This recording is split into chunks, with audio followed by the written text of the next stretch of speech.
지난주에 제가 말씀 전하기 전에 한번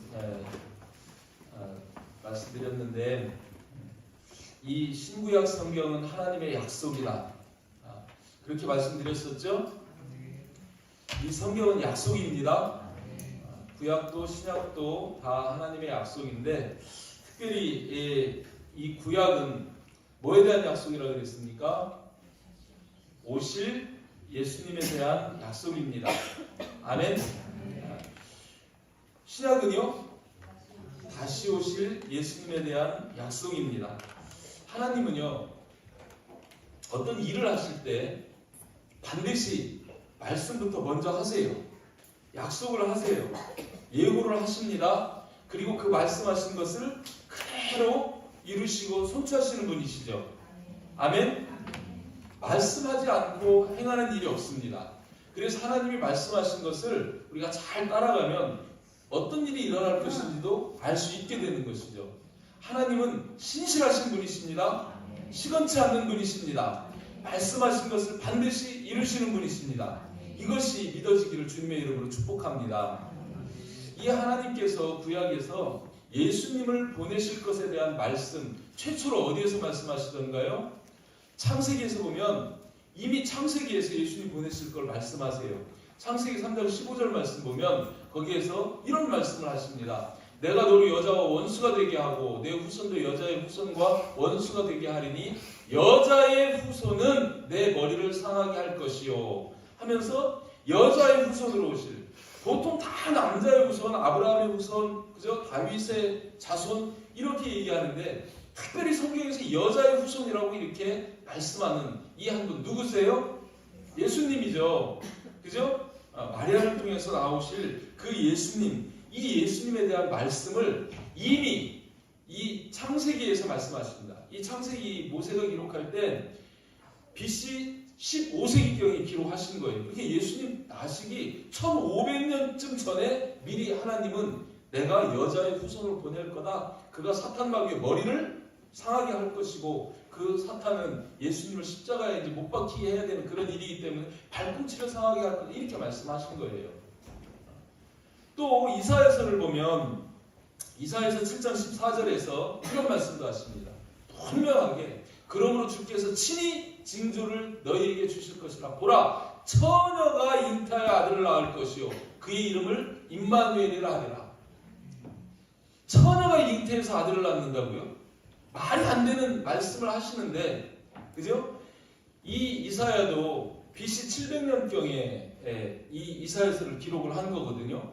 그러니까 예수님 오시기 700년쯤 전에 또 이사야를 통해서 이렇게 이 제가 대표적으로 이렇게 두 가지만 말씀드리지만 성경 곳곳에서 예수 그리스도를 보내실 것을 하나님은 수없이 기록해 놓고 있는 것을 보게 됩니다. 그 예수님이 마태복음 1장 18절 말씀 보면 이렇게 나타나시죠. 예수 그리스도의 나심은 이러하니라. 그의 어머니 마리아가 요셉과 약혼하고 동거하기 전에 성령으로 잉태한 것이 나타났더니 하나님이 약속하신 것이 어떻게 됐어요? 나타났어요. 이루어졌습니다. 아멘. 이렇게 하나님 말씀하시고 그 말씀하신 것을 반드시 성취하시는 하나님이십니다. 아멘. 이 예수님이 탄생하셔서 십자가를 지셨어요. 대속의 죽음을 죽으셨습니다. 그리고 부활하셨습니다. 그리고 승천하셨습니다. 사실입니까? 믿어지십니까? 진짜 믿으십니까? 이게 믿어져야 되는 거예요. 이것은 정말 부인할 수 없는 실제 있었던 역사적 사실입니다. 아멘.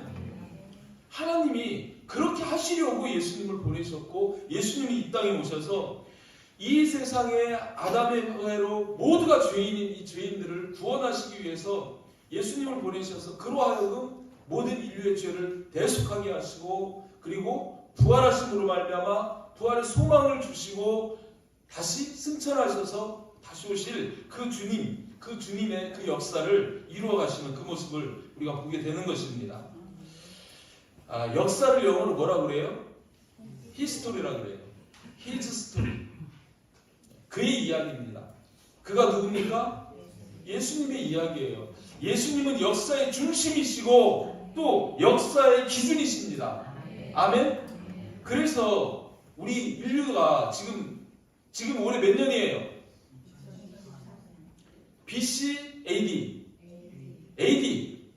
그러니까 예수님을 중심으로 해서 예수님 이전은 BC로 나누는 거예요. Before Christ, AD, 안노, 도미니. 이렇게 해서 도미나이라고도 하는데 이 예수님 이전과 그리고 주님의 해라는 안노, 도미나이 이렇게 주님이 기준이 돼서 주님 이전과 이후로 나뉘어지는 거예요.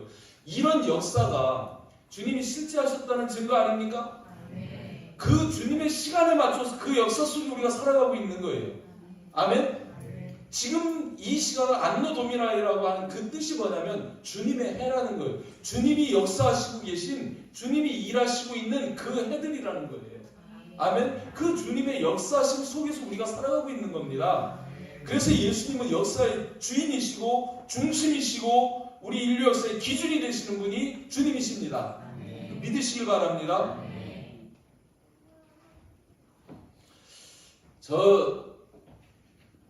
이 말씀 정리하면서 저 서울에 가면 잠실에 롯데월드 타워가 있습니다. 보셨나요? 제가 지나가면서 봤어요. 들어가 보지는 못했는데 서울 떠난 지 오래됐는데 전에는 그 롯데 그 백화점 있는 그거 여의도의 63빌딩 뭐 이런 것이 좀 높은 빌딩이었는데 가서 보니까 진짜 높더라고요. 555m라고 그러대. 찾아보니까 높이가 555m. 어마어마하죠? 이게 123층 555m인데 더 신기한 거는 엘리베이터를 타면은요 1분 만에 117층으로 올라간대요. 1분 만에 117층. 우리 여기 7층 올라오는데도 1분 걸리는데 애들 많이 타면 5분도 걸려요. 그런데 1분 만에 이렇게 올라가는 거예요. 근데 거기에 개미가 살고 있을 거예요. 어디나 있으니까. 그 개미가 사람이 이걸 창조했다고 생각하겠습니까? 이거 저절로 있는 거죠? 그죠? 그거를 사람한테 이해하겠습니까? 마찬가지로 저와 여러분들이 어쩌면 개미 같은 거예요. 하나님이 창조하신 이 우주, 만물, 해와 달과 별, 이 지구, 이 속에서 움직이고 있는 모든 그런 것들 보면서도 이건 그냥 처음부터 그렇게 있었던 거야? 이렇게 생각할 수 있는 거예요.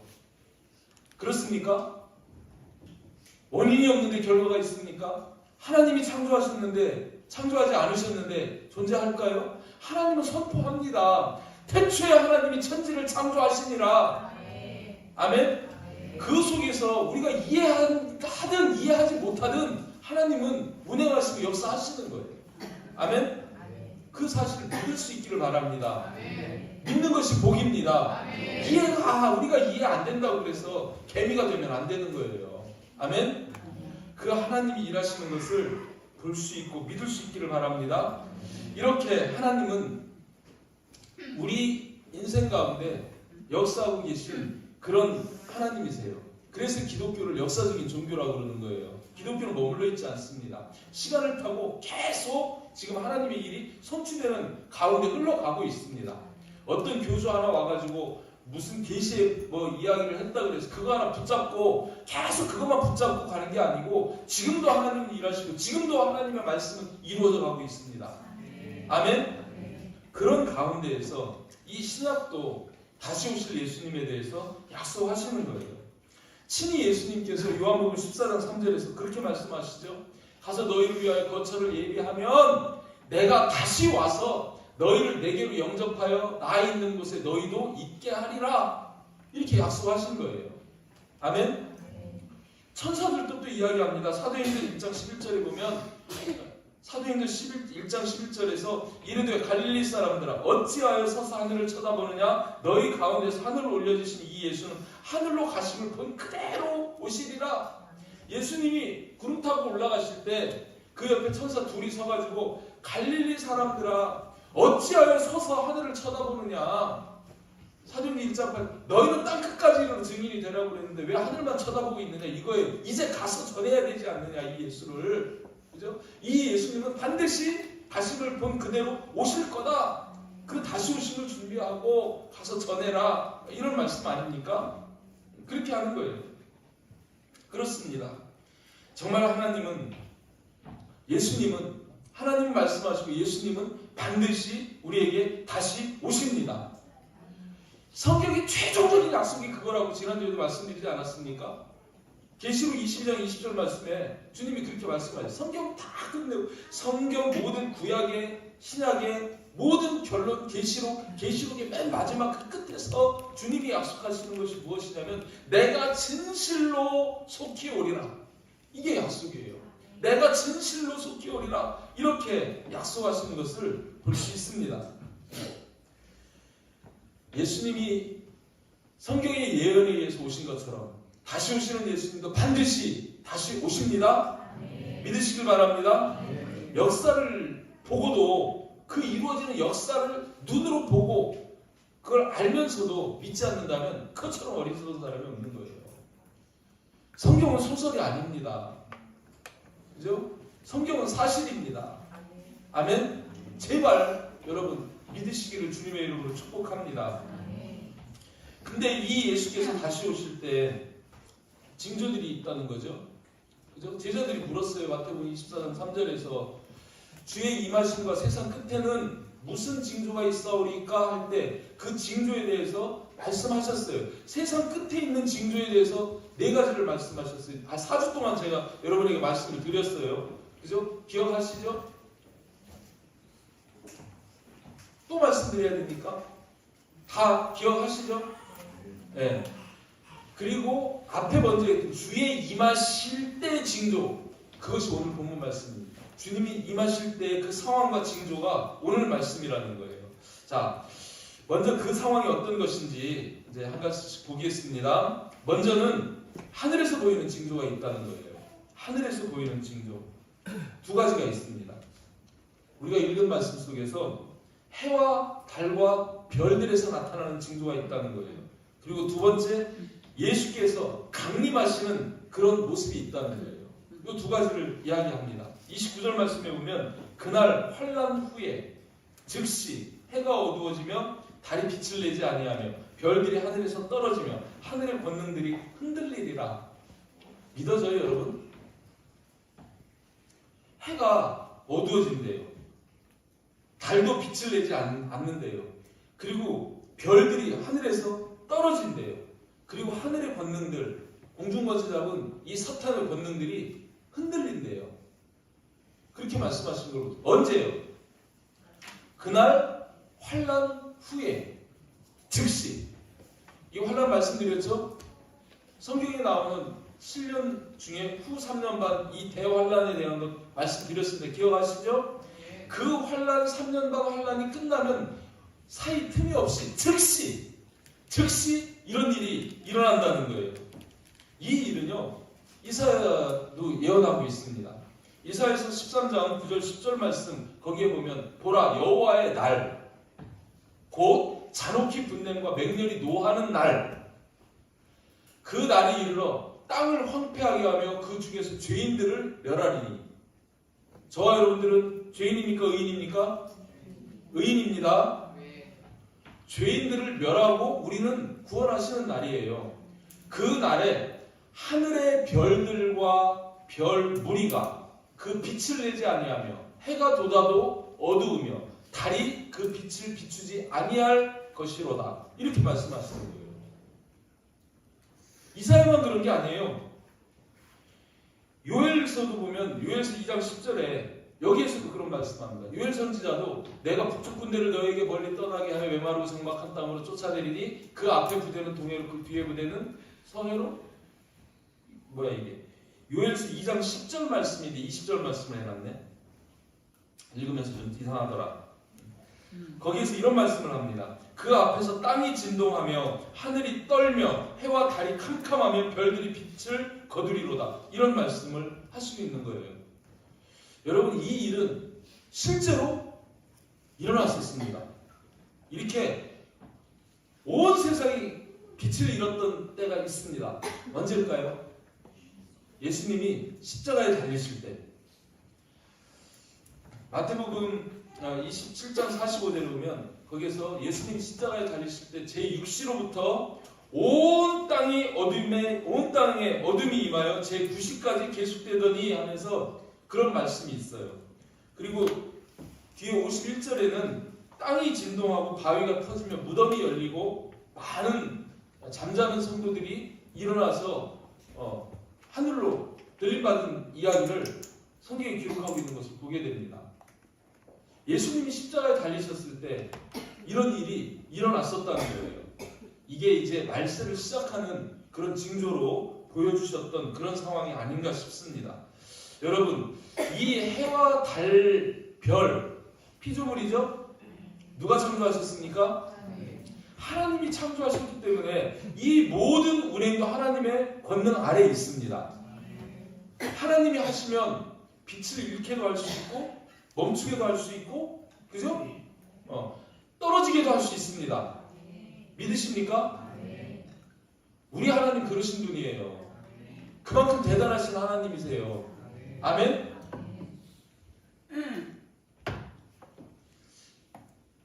히스기야가 병들었었어요. 히스기야 병들어가지고 히스기야가 하나님 앞에 막 부르짖어 기도합니다. 얼굴을 벽면에다 대고 하나님 나를 불쌍히 여겨달라고, 또 내가 하나님 앞에서 이렇게 신실하게 했던 것을 기억해달라고, 그리고 내게 구원을 주시라고 막 기도하니까 하나님이 누구를 보내냐면 이사야 선지자를 보내요. 이사야 선지자를 보내가지고 하나님이 네 기도를 들으셨어. 네 생명을 15년을 더해주고 네가 지금 아수르로부터 이 당하고 있는 모든 그런 환난 가운데에서 너를 구원해 주신대 하고 이사야가 얘기했어요. 그러니까 히스기야가 뭐라 그래요? 징표가 뭡니까? 징표를 보여주세요. 그러니까 뭐래요? 이 이사야가 아하스의 해시계에 해 그림자를 뒤로 10도를 물려줄까 앞으로 10도를 더하게 할까? 그러니까 앞으로 가는 건 가고 있으니까 그거는 그렇게 될 건데 뒤로 물려주세요. 그 얘기가 나옵니다. 저기 열왕기하 20장 11절 보면 거기에서 이 말씀은 선지자 이사야가 그래서 여호와께 간구하며 아하스의 해시계 위에 나아갔던 해 그림자를 10도 뒤로 물러가게 하셨더라. 해가 이렇게 돌고 있어야 되는데 거꾸로 10도가 돌아가도록 해를 뒤로 바꾸시겠다는 거예요. 하나님이 하실 수 있을까요? 없을까요? 이게 사실일까요? 거짓일까요? 사실인지 아닌지 과학자들한테 물어보세요. 요새는 과학이 너무 발달해가지고 과학자들도 깜짝 놀라는 거예요. 이 시간이 계산이 안 돼, 안 맞아, 뭐가 비어, 왜 그런가 봤더니 여기에서 하나님의 해를 거꾸로 뒤로 물려가지고 그게 과학적으로도 증거가 되고 있는 거예요. 톱니니까 그들이 출애굽해가지고 홍해를 건널 때 바다가 갈라지고 거기에서 애국 군대들이 수몰되지 않습니까? 그것이 거기 흔적이 그대로 다 있는 거예요. 요새는 노아의 방주도 흔적을 찾았다고 그러고 모든 이 성경에 있는 것이 역사적 사실임을 과학이 증명하고 있습니다. 아멘? 아멘.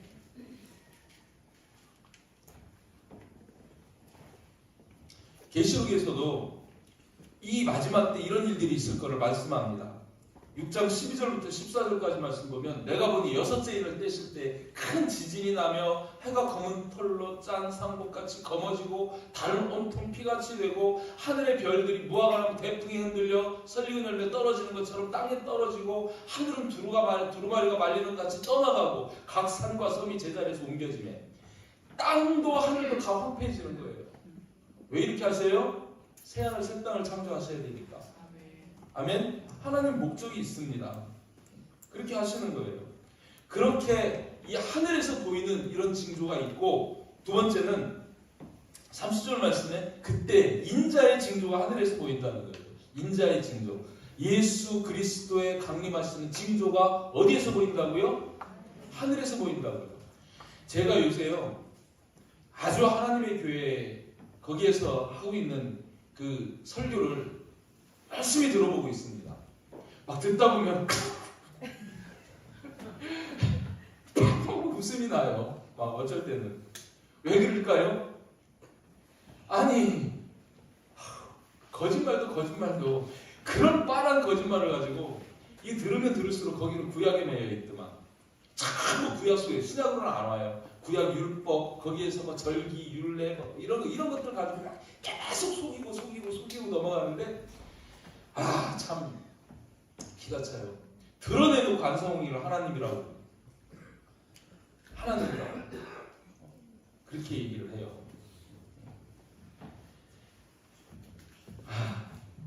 여러분 거듭 말씀드리지만 예수님은 하늘에서 오십니다. 여기에서도 그러는 하늘에서 그 징조가 보인다는 거예요.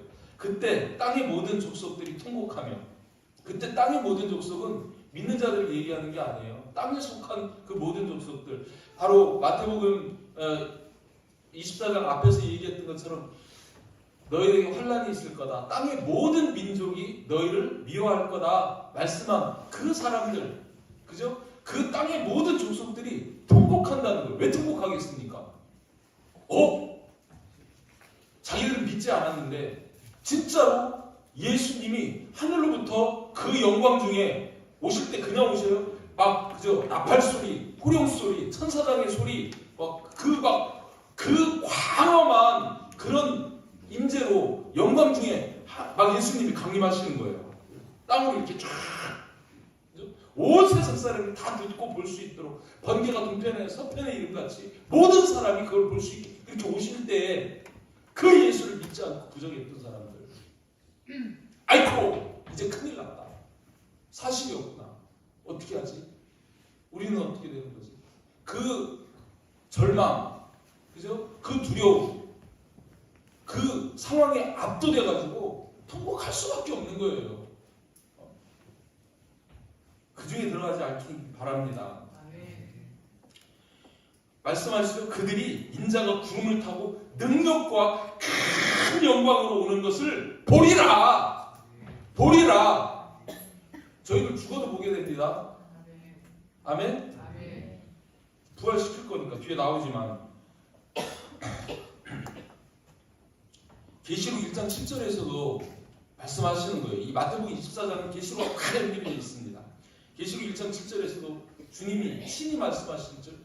볼지어다 그가 구름을 타고 오시리라. 각 사람의 눈이 그를 보겠고, 각 사람의 눈, 모든 사람이라는 거예요. 또 그를 찌른 자들도 볼 것이고, 예수님 십자가 달리실 때 옆구리 창으로 찌른 사람들도 본다는 거예요. 그 사람은 지금 살아있습니까? 근데 그 사람들도 본다는 거예요. 그리고 땅에 있는 모든 족속이 그로 말미암아 애곡하리니 그러하리라. 그리고 아멘까지 붙입니다. 반드시 그렇게 된다고. 예수님 다시 오실 때는 처음 오실 때하고 전혀 상황이 다릅니다. 아멘이십니까? 아멘. 예수님이 처음 오실 때는요, 마리아를 통해서 사람의 몸을 입고 오셔야 되고 그래야만 합니다. 그러나 두 번째 오시는 예수님은 그렇게 오시는 예수님이 아니에요. 심판주로, 구원주로, 영광 중에 오시는 주님이십니다. 아멘. 이런 말씀 자체를 모르니까 속는 거예요. 온갖 지금 이단도 넘어 이제 막 거의 3단, 4단, 9단까지 되는 것 같아요. 얼마나 교묘한지 보이스피싱 당하는 것 비슷한 것 같아요. 그죠? 아주 교묘하고 그래서 다 털어가요. 우리 영혼을 털어갑니다. 여러분 제발 속좀하시길 바랍니다. 앞에서도 계속 얘기하는 거예요. 믿지 마라. 누가 그리스도라고 그러는데 믿지 마라. 땅에 있는 것들은 다 가짜다. 주님은 하늘에서 이런 영광 중에 강림하신 그분이 주님이시다. 아멘. 그 외에는 그리스도가 없다. 수없이 얘기하는데도 심지어 막 그리스도라고 막 그 넘어서 막 하나님이라고 그러고 아이고 생각만 해도 불시려. 어떻게 막 그런 거짓말에 속아 넘어가는지 몰라도 너무 모르는 거예요. 그러니까 막연히 그냥 교회 왔다 하면서 그냥 말씀을 그냥 귀담아 듣지 않으니까 그러는 거예요. 빌립보서 2장 8절하고 히브리서 9장 28절 말씀을 딱 놓고 봅시다. 자, 빌립보서 2장 8절 말씀에서는 그 주님을 이렇게 표현합니다. 사람의 모양으로 나타나서 자기를 낮추시고 죽기까지 복종하셨으니 곧 십자가에 죽으심이라. 예수님은 우리 죄를 그 몸으로 대속하기 위해서 이렇게 오실 수밖에 없어요. 베드로전서 2장 24절에서 친히 나무에 달려 그 몸으로 우리 죄를 담당하셨으니, 그 몸으로 우리 죄를 담당하시기 위해서 육신을 입고 성육신 하실 수밖에 없는 그 상황입니다. 이렇게 예수님은 초림은 몸을 입고 오시는 거예요. 육신으로. 그런데 다시 오시는 주님은 뭐라고요? 이와 같이 그리스도도 많은 사람의 죄를 담당하시려고 단번에 들이신 바 되셨고 초림하셨고 구원에 이르게 하기 위하여 죄와 상관없이, 이제 몸으로 와서 대속하는 그런 이 죄의 몸으로 오시는 게 아니고 전에는 죄의 몸으로 오셨는데, 그죠? 죄와 상관없이 자기를 바라는 자들에게 두 번째 나타나시리라. 목적이 뭐예요? 우리를 구원에 이르게 하려고. 그 우리의 소망은 주님 다시 오시는 거예요. 주님이 다시 오시지 않으면 부활도 천국도 없습니다. 주님이 오셔서 우리를 데려가셔야 돼요. 아멘? 그래서 우리는 그 주님 다시 오심을 소망하는 거예요. 우리의 소망이 뭐예요? 주님 다시 오시는 거예요. 주님 다시 오셔야 우리가 부활을 합니다. 주님 다시 오셔야 우리가 살아있을 때 오시면 호련히 변화해서 들림 받는 거예요. 아멘? 이게 우리의 소망입니다. 땅에다 밀어두지 마시고, 그죠? 주님은 이렇게 하늘에서 주님 오시는 징조를 보이며 오십니다. 두 번째는요, 그때 택하신 자들을 모두 모으신다는 거예요. 31절 말씀에 그가 큰 나팔 소리와 함께 천사들을 보내리니 그들이 그의 택하신 자들을 하늘 이 끝에서 저 끝까지 사방에서 모으리라. 여러분 아침에 일어나려고 그러면 알람 맞추십니까? 알람 소리 듣고 깨죠? 그런 것처럼 이 나팔 소리는요, 잠든 영혼들 그리고 세상 일하고 있는 우리들에게 주님 오신다는 그 사인, 그걸 통해서 깨우고, 그죠? 우리를 일깨우는 그런 소리가 나팔 소리입니다. 괜히 나팔 부는 게 아니에요. 고린도서 15장 52절, 53절, 54절 말씀 보면 나팔 소리가 남에 죽은 자들이 썩지 아니할 것으로 다시 살아나고 우리도 변화되리라. 이 나팔 소리는 부활의 소리입니다. 우리를 다시, 그죠? 살리는 그런 소리예요. 그리고 우리도 변화된다는 거예요. 이런 몸이 아니고, 그죠? 부활의 몸으로 변화된다는 거예요. 그래서 이 썩을 것이 반드시 썩지 아니할 것을 입겠고, 유한된 몸이 아닌 영원한 영의 몸을 입겠고, 이 죽을 것이 죽지 아니함을 입으리로다. 이 썩을 것이 썩지 아니함을 입고 이 죽을 것이 죽지 아니함을 입을 그때는 사망을 삼키고 이기리라고 기록된 말씀이 이루어지리라. 말씀이 이루어지리라. 그 말씀이 그때 이루어진다는 거예요. 우리 구원의 말씀이 그때 확실하게 이루어진다고 그렇게 말씀하시는 걸 볼 수 있습니다. 데살로니가전서 4장 16절 17절에서도 또 말씀하시죠.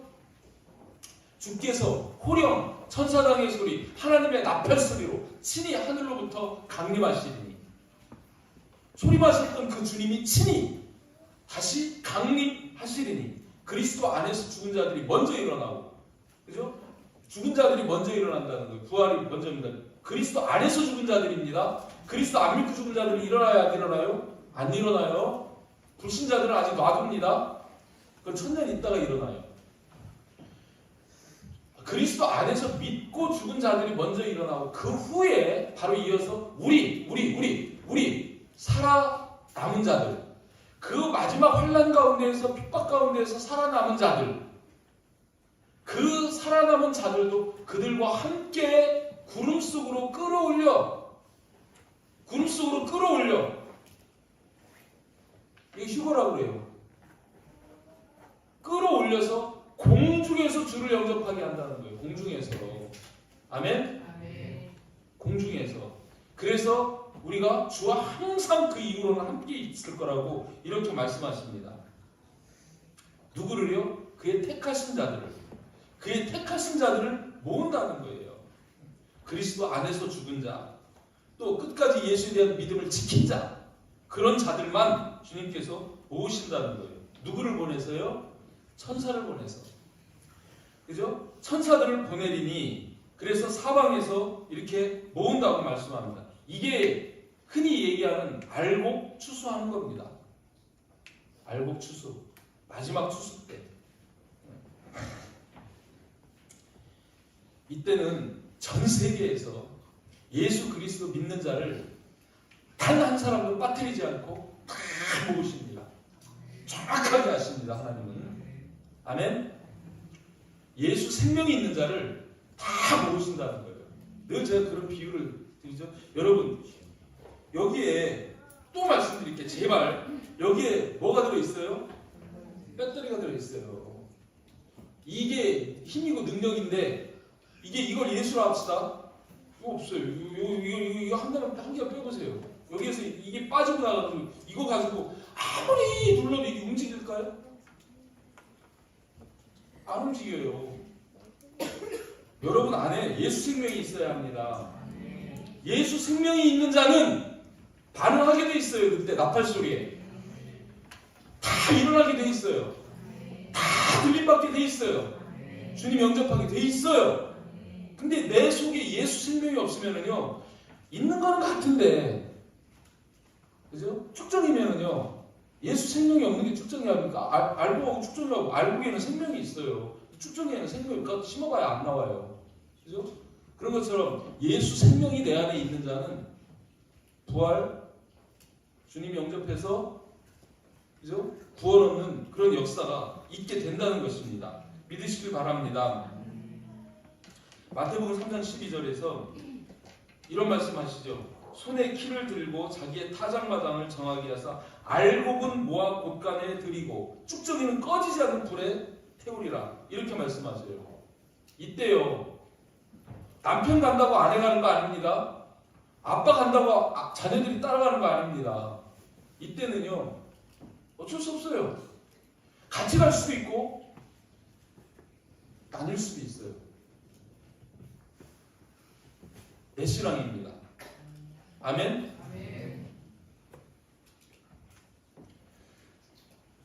그것을 40절 이하에 이렇게 표현하는 거예요. 그때 두 사람이 밭에 있으면 한 사람은 데려가고 한 사람은 버려둠을 당할 것이요. 부부가 둘이 밭에 가서 일을 해도 한 사람은 데려가고 한 사람은 버려둠을 당할 수가 있다는 거예요. 두 여자가 맷돌질을 하고 있는데, 그죠? 한 사람은 데려가고 한 사람은 버려둠을 당할 것이다. 그런 일이 생긴다는 거예요. 이 속에서 하나 우리가 생각해야 되는 게, 예수님 오실 때까지 밭에서 일을 해야 돼요, 안 해야 돼요? 이 맷돌질을 해야 돼요, 안 해야 돼요? 해야 됩니다. 주님 오실 때까지 성실하게 생업에 열심히 하던 일 최선을 다해서 하고 있어야 돼요. 그러나 뭐가 있어야 돼요? 믿음이 있어야 돼요. 아멘? 시편 78편 70절, 71절 말씀 보면 너무 중요해요, 여러분. 보통 이단들은요, 다 걷어치우게 합니다. 집도 팔아버리고 학교도 그만두고 직장도 그만두게 하고 막 이래요. 그거 이단입니다. 하나님 절대로 그렇게 안 하십니다. 여기 보면 다윗을 부를 때 하나님이 어떻게 부르셨냐면, 그의 종 다윗을 택하시되 양이 우리에서 취하시며. 형제들은 다 집안에 있는데 다윗은 뭐하고 있었어요?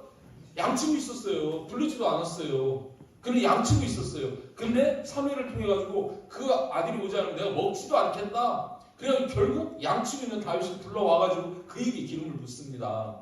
그죠? 전장을 지키는 중에서 그들을 이끌어내시는 하나님이십니다. 아멘?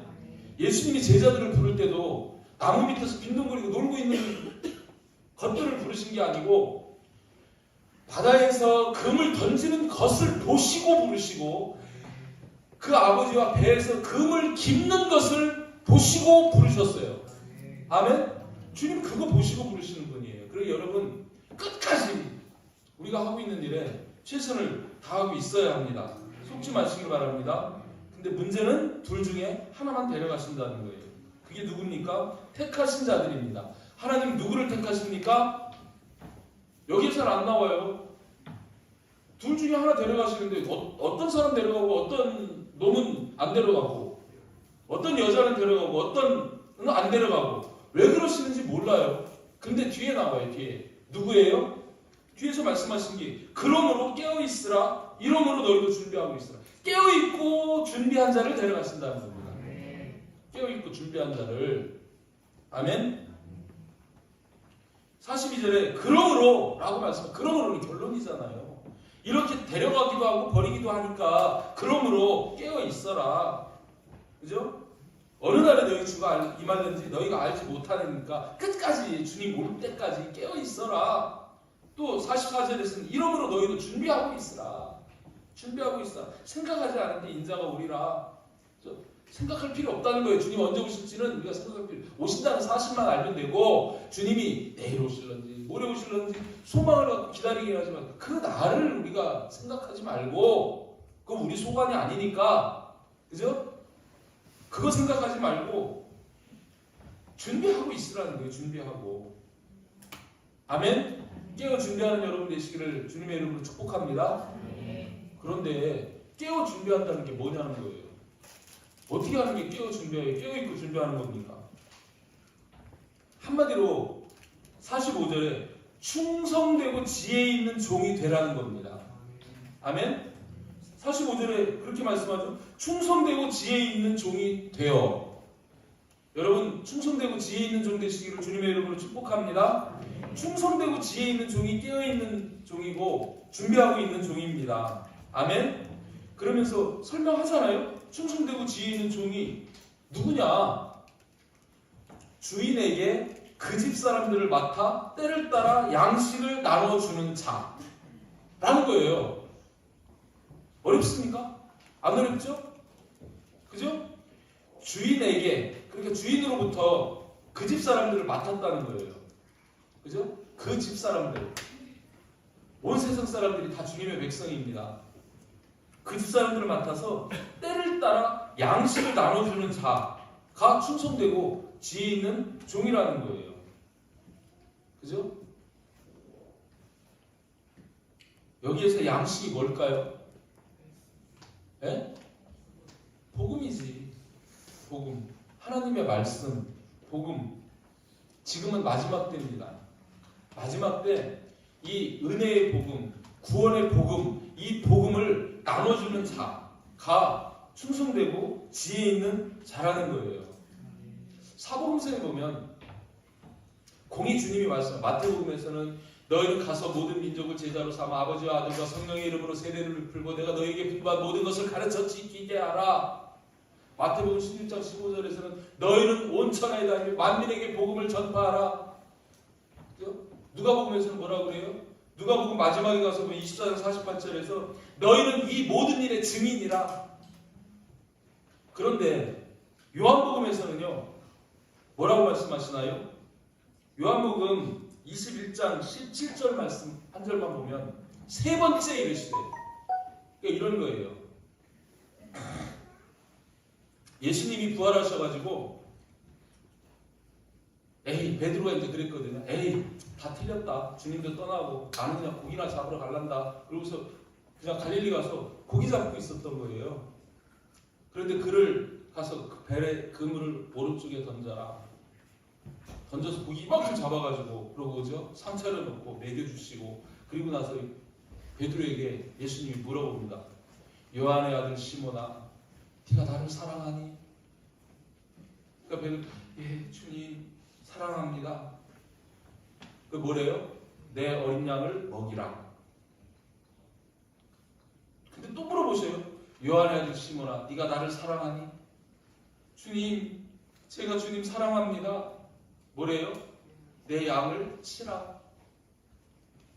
세 번째 또 물어보시는 거예요. 요한의 아들 시몬아, 내가 나를 사랑하느냐 하시니 주께서 세 번째 내가 나를 사랑하느냐 하심으로 베드로가 근심하여 이르되 주님, 모든 것을 아시오매 내가 주님을 사랑하는 줄을 주님께서 아시나이다 하니까 예수께서 이르시되 내 양을 먹이라. 내 양 먹이라는 거예요. 무슨 사명입니까? 가서 증인되고 복음 전파하고 제자 삼으라는 거예요. 바로 이 양식 복음을 나누어주는, 마지막 때 이 주의 복음을 나누어주는 자가 충성된 자고 지혜 있는 종이라는 사실을 말씀하는 겁니다. 46절에 그래서 이런 말씀합니다. 주인이 올 때 그 종이 이렇게 하고 있는 것을 보면 그 종이 복이 있어요. 주님 오실 때까지 그렇게 하고 있는 것을, 이게 현장입니다.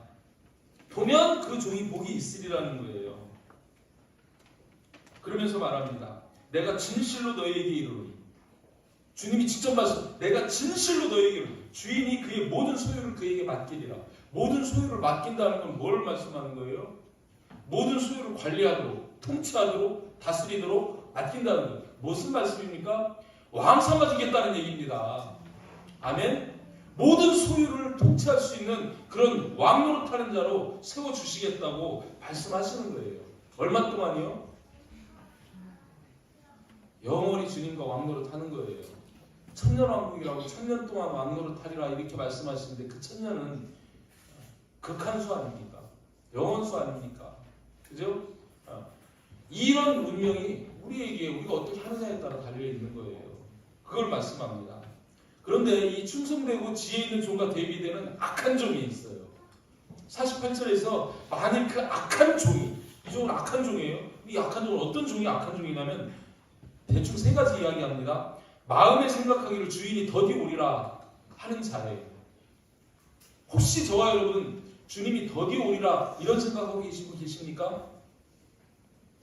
악한 자예요. 우리가 흔히 잘못을 저지르는 그런 동기가 바로 이것 때문입니다. 여러분 주님이 내일 오신다고 생각해 보세요. 그런 사람은 근신합니다.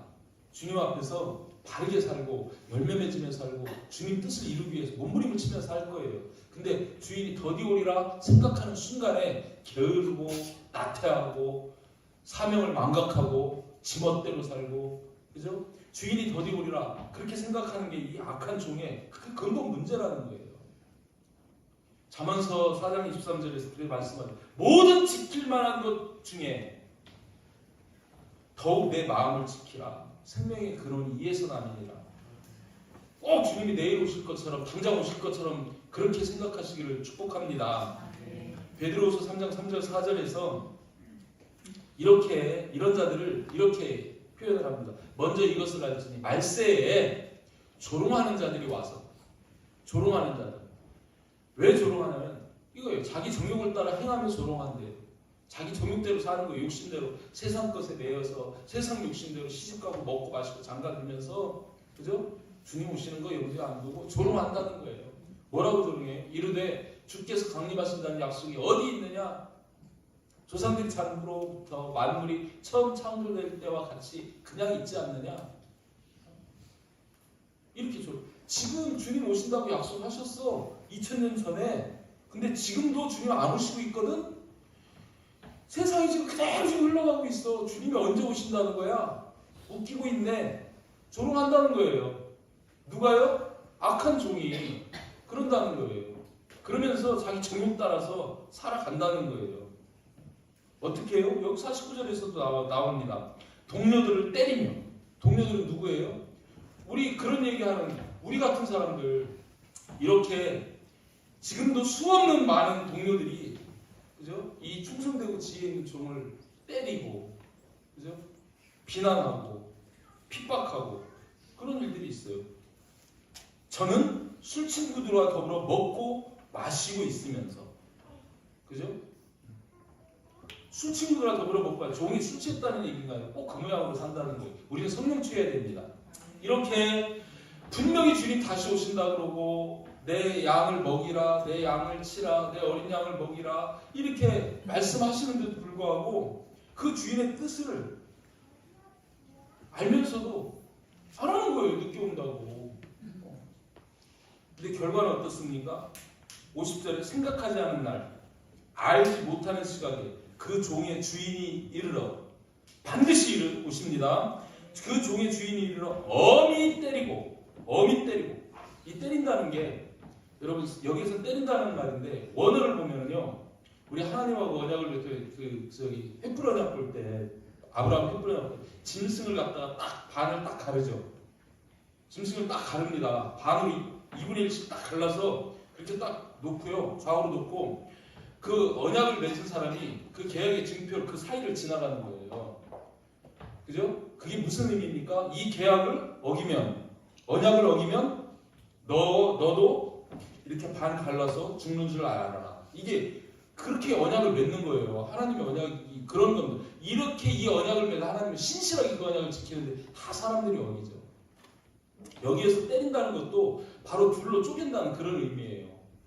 그러니까 뭐예요? 네가 내 말을 믿지 않고 내 약속을 지키지 않았기 때문에 너를 갈라버릴 것이다.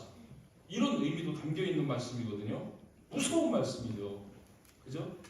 누가복음 12장 47절에서도 그런 말씀하죠. 주인의 뜻을 알고도 준비하지 아니하고, 분명 뜻을 알고도, 여러분 다 들어서 이제 다 아는 거예요. 뜻을 알고도 준비하지 아니하고 그 뜻대로 행하지 아니한 종은 많이 맞을 것이요 라고 이렇게 말씀합니다. 그리고 또 51절에서 외식하는 자가 받는 벌에 처하리니, 외식하는 자 저주받죠? 예수님은 외식하는 서기관들과 바리새인들이요, 그들 다 하나님의 백성이라고 자부하던 사람들입니다. 그런데 뭘 안 해요? 아버지 뜻대로 행하지 않는 거예요. 다 지들 뜻대로 외식하고 포장만 하는 거예요. 그죠? 신앙을 하는 게 아니고 종교생활하는 거예요. 그걸 탓하고 계시는 겁니다. 그런 자들 어떻게 하세요? 화 있을진저.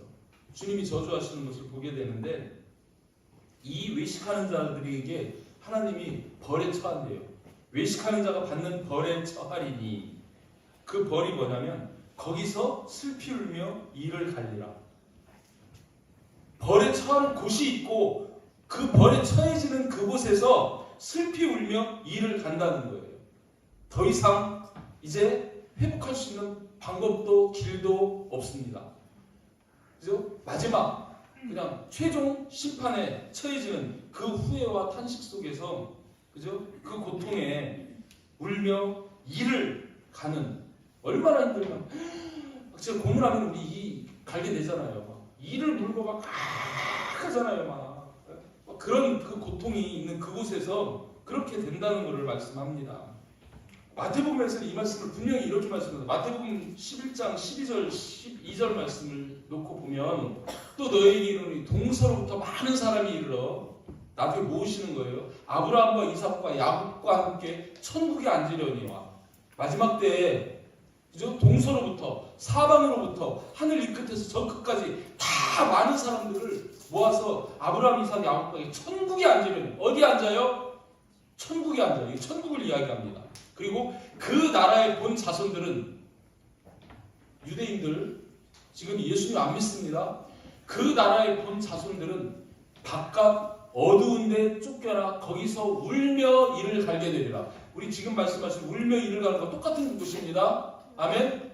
근데 천국을 이야기했으면 그 다음 여기서 울며 이를 갈게 되는 곳이 그냥 섬 바뀝니까? 지옥입니까? 지옥이에요. 천국과 대비해서 지금 말씀하시는 거 아닙니까? 마지막 때는 천국, 지옥밖에 뭐 더 있어요? 분명히 이를 가는 이곳은 지옥이에요. 여러분, 깨어있기를 축복합니다. 준비하고 있기를 축복합니다. 정말 우리가 그렇게 깨어있는 것이 너무 중요하다는 거예요. 자, 말씀 냈습니다. 주님 다시 오셔야 안 오셔요? 반드시 다시 오십니다. 주님은 초림할 때처럼 태어나셔요? 강림하셔요? 강림하십니다. 그 강림하실 때 이런 상황들이 있다는 거예요. 그럴 때 우리가 어떻게 준비해야 될까요? 깨어있는 자로, 준비하는 자로 그렇게 돼야 되는데, 깨어있고 준비한다는 게 뭐라고요? 충성되고 지혜 있는 종이 되는 겁니다. 충성되고 지혜 있는 종은 어떤 종이에요? 양식을 나누어주는 자예요. 복음을 전하고 있는 자예요. 아멘? 여러분의 삶의 1순위가 바로 복음 증거에 있기를 주님의 이름으로 축복합니다. 복음 증거하기 위해서 직장도 다니고, 복음 증거하기 위해서 공부도 하고, 복음 증거하기 위해서 성공하고, 복음 증거하기 위해서 사업도 하고 돈도 벌고, 아멘? 그렇게 사는 사람이 진짜 행복한 거예요. 자, 정말 이 마지막 때 택함 받기 위해서 이렇게 깨어 준비하는, 충성되고 지혜 있는 종이 되는 거룩한 주의 신부가 되고 교회가 되기를 주님의 이름으로 축복합니다. 아멘.